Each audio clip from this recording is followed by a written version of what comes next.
दोस्तों, आज हम बात करेंगे शहाबुद्दीन मोहम्मद गोरी के बारे में। वे गौर प्रांत से संबंध रखते थे, इसी वजह से उन्हें गोरी कहा जाता है।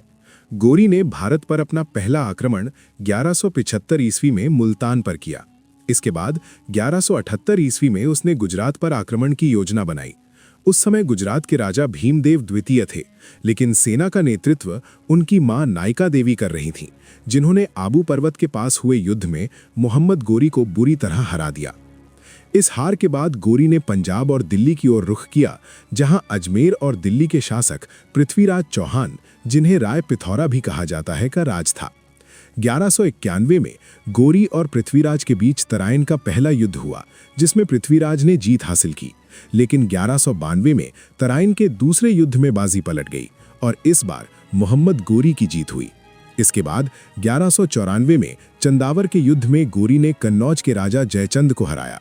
पृथ्वीराज चौहान के दरबारी कवि चंद बरदाई ने पृथ्वीराज रासो नामक महाकाव्य लिखा है।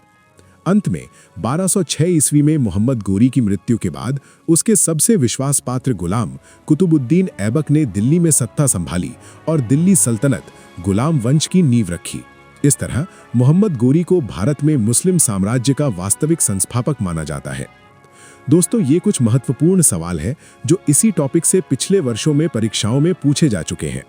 अगर आप सच में यूपीएससी, एसएससी, बैंक या रेलवे की तैयारी कर रहे हैं, तो इन सवालों के जवाब आपको जरूर आने चाहिए। अब मैं चाहता हूं कि आप इन सभी प्रश्नों के उत्तर कमेंट सेक्शन में लिखें। देखते हैं कौन कितना तैयार है। अपना जवाब जरूर बताइए और खुद को टेस्ट कीजिए।